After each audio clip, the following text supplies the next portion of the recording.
প্রত্যেকটা ওয়াইফকে বলবো, যদি আপনি আপনার স্বামীর সঙ্গে আজীবন কাটাতে চান, যদি আপনি চান যে আপনার হাজবেন্ড আপনাকে আজীবন ভালোবাসুক, আমি আপনাকে 5টা পয়েন্ট বলছি। এই 5টা পয়েন্টে স্বামীকে কখনো লাঞ্ছিত করবেন না, কখনো আঘাত করবেন না, কখনো কটাক্ষ করে কথা বলবেন না। এই বাজে শব্দ, এই বাজে বিষয় স্বামীর সামনে কখনো মেনশন করবেন না। নাম্বার 1, একজন ওয়াইফ হিসেবে কখনো আপনি আপনার স্বামীর ফাইন্যান্সিয়াল স্ট্যাটাস অর্থাৎ অর্থনৈতিক অবস্থান নিয়ে যেই মেয়ে স্বামীকে কটাক্ষ করে, বিশ্বাস রাখেন সেই মেয়েকে কখনো তার স্বামী কলিজার থেকে, মন থেকে ভালোবাসতে পারে না। ঠিক কিনা বলেন? একজন স্বামী যখন বাহিরে কাজ করে বাসায় ফিরে আসে, সে একা ফিরে আসে না, অনেক প্রেশার নিয়ে, অনেক চাপ নিয়ে, বাসার চাপ, কাজের চাপ, বসের চাপ, অফিসের চাপ, এই সব কিছু নিয়ে ক্লান্তি মাখা মুখ নিয়ে সে বাসায় প্রবেশ করে। আর আপনি এসে শুরু করলেন, তোমার ইনকাম এত কম কেন? এই কয় টাকা দিয়ে আমরা চলবো কেমনে? ট্যুর করবো কেমনে? ওইটা কিনবো কেমনে? এই শখ পূরণ হবে কেমনে? What is this? What is this behavior? You should support him from your heart. আপনি বলেন যে যান, আপনি বসেন, আপনার কি লাগবে আমাকে বলেন, একটু পানি দেন, যত্ন নেন, ভালোবাসা দেন। আরে যেই স্বামী আজকে 20,000 কামাই করে, আপনার ভালোবাসা পেলে, যত্ন পেলে, খাতিরদারি পেলে, আপনার হাজবেন্ড 10,000 নয়, একদিন 10 লাখ ইনকাম করে দেখাবে। ঠিক কিনা বলেন? He is not sitting idle. He is trying his best. And he is limiting his cross just to make you happy. প্রত্যেক দিন স্বামীটা মাথার ঘাম পায়ে ফেলছে বউকে হ্যাপি রাখার জন্য। আমরা যারা জব করি, যারা চাকরি করি, বিজনেস করি, কাজ করি, আমরা আমাদের জন্য সব কিছু করি না, আমরা ওয়াইফের জন্য করি, আমরা সন্তানের জন্য করি। পুরুষ মানুষ মানুষকে নিঃস্বার্থ ভালোবাসতে পারে। ঠিক কিনা বলেন? So please, as a wife, you have to support your husband.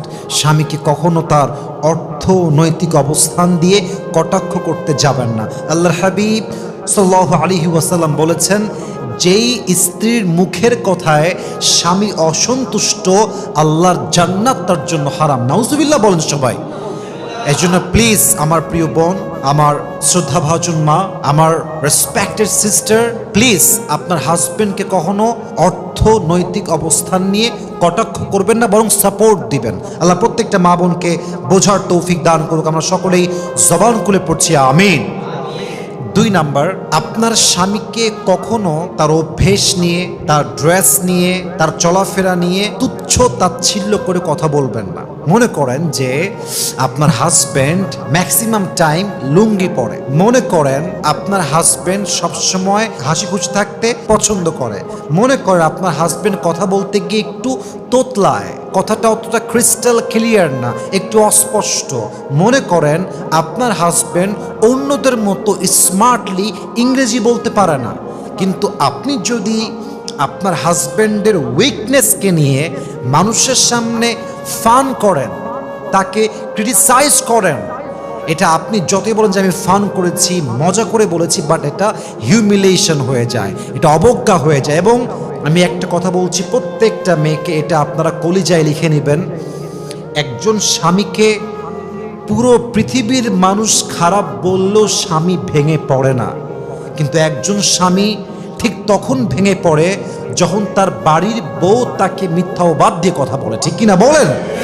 পুরুষ মানুষ কখনো ভাঙে না, সহজে ভাঙে না। পুরুষের মনটা পাথরের মতো শক্ত হৃদয়, কিন্তু পুরুষ যখন দেখে আমার বাড়ির বউটা আমার বিরুদ্ধে চলে গিয়েছে, আমার বাড়ির বউ আমাকে ক্রিটিসাইজ করে কথা বলে, তখন পুরুষ তার সমস্ত শক্তি হারিয়ে ফেলে। ঠিক কিনা বলেন? এই জন্য মেহেরবানি করে don't criticise your husband, love him as like you can love him in this way. আপনার স্বামীকে এমনভাবে ভালোবাসেন যেন সে বলতে বাধ্য হয় যে আমার বউটা আমাকে যেভাবে ভালোবেসেছে আর যেমনি যত্ন করে, পৃথিবীতে এমন কোনো নারী জন্মগ্রহণ করে নাই যেই নারী আমাকে আমার ওয়াইফের চাইতে বেশি যত্ন করতে পারবে। ঠিক কিনা বলেন? আপনার স্বামীকে কোনো অবস্থানে, কোনো বিষয়ে তুচ্ছ তাচ্ছিল্য করে কথা বলবেন না। আল্লাহ প্রত্যেকটা মা বোনকে বোঝার তৌফিক দান করুক। পড়েন সবাই আমিন।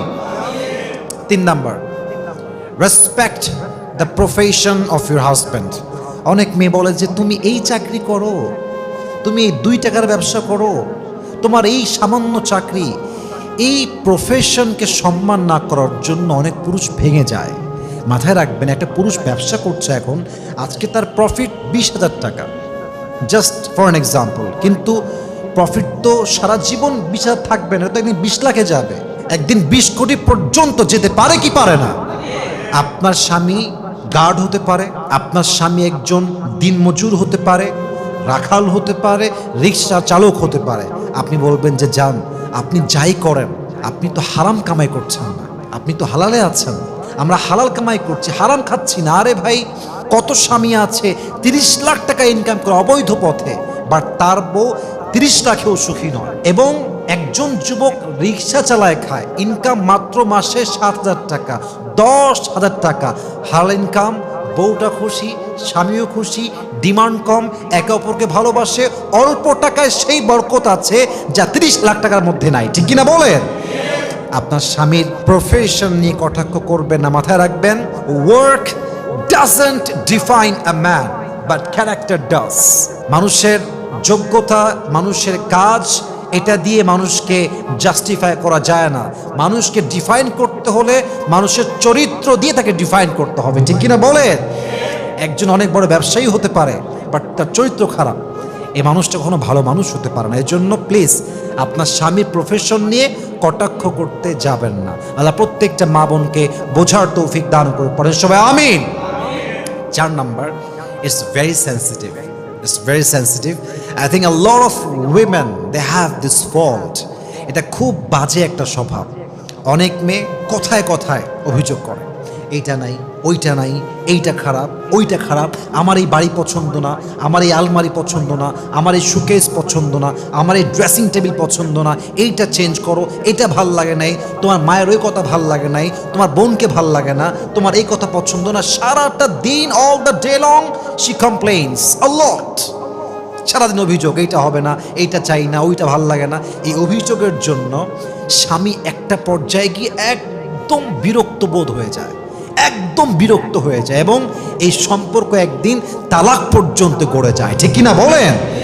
ইভেন আপনারা আমার কথায় মাইন্ড করবেন না, অনেক মেয়ে তো স্বামীর মুখের উপর বলেই ফেলে যে তোমাকে বিয়ে করা আমার জীবনের সবচেয়ে বড় দুর্ভাগ্যের বিষয় ছিল। কেন দুর্ভাগ্যের বিষয়? খাওয়ার ঠিক নাই, আমার নতুন জামা নাই, আমার এই নাই, সেই নাই, এই জন্য দুর্ভাগ্যের বিষয়। তো লাইফ পার্টনার মানে কি হইল? লাইফ পার্টনার মানে হচ্ছে আমার কম হোক বেশি হোক আমি তোমার সাথেই আছি, আমার কম হলেও চলবে, বেশি হলেও চলবে, বাট তুমি না থাকলে আমার চলবে না। ঠিক কিনা বলেন? এটা খুব বাজে কাজ কারবার, যা আপনার স্বামীর আপনি সবসময় তার বিষয়ে অভিযোগ করেন। মেহেরবানি করে অভিযোগ কম করবেন। যার জীবন, আল্লাহ হাবিব বলেছেন, যেই মেয়ে, যেই মানুষ যত শুকরগুজার, যার জীবন অভিযোগ যত কম, তার জীবনটা তত বেশি শান্তিপূর্ণ। সুবহানাল্লাহ পড়েন সবাই। So please don't complain. 4 number, অভিযোগ করতে যাবেন না স্বামীর ব্যাপারে। 5 নাম্বার কথা বলে শেষ করতে চাই, অবশ্যই খেয়াল রাখবেন, যে কোনো মিস্টেক আপনার স্বামীর হতে পারে, আপনার হতে পারে, কিন্তু চাপাই দিবেন না, দোষ চাপায় দেয়, বলে যে এই সব কিছুর পেছনে একমাত্র তুমি দায়ী। আজকে আমাদের একটা কার নাই, তুমি দায়ী। আজকে একটা শহরের জমি নাই, একমাত্র তুমি দায়ী। আজকে আমার ছেলে খারাপ হয়ে গিয়েছে, তুমি দায়ী। What is this? স্বামীকে আপনি দোষারোপ করে কি লাভ পাবেন? ভাগাভাগি করে নেন, যে সমস্যা তোমারও আছে, আমারও আছে, আমাদের সলভ করা উচিত। মাথায় রাখবেন যে ভালোবাসার ভিতরে সব কিছু 2 জন মিলে সলভ করতে হয়, একতরফা দিয়ে সব কিছু হয় না, একতরফা দিয়ে সব কিছু সমাধান আসে না। উভয় পক্ষকে সেম লেভেলে এফোর্ট দিতে হবে, সমাধানে আসতে হবে। যদি এফোর্ট 2 জন মিলে দেয়, বিশ্বাস রাখেন মৃত্যু পর্যন্ত এই সম্পর্ক ভাঙতেই পারে না। ঠিক কিনা বলে? এজন্য একতরফা কখনো স্বামীকে দোষ চাপাই দিবেন না, ভাগাভাগি করে নেন।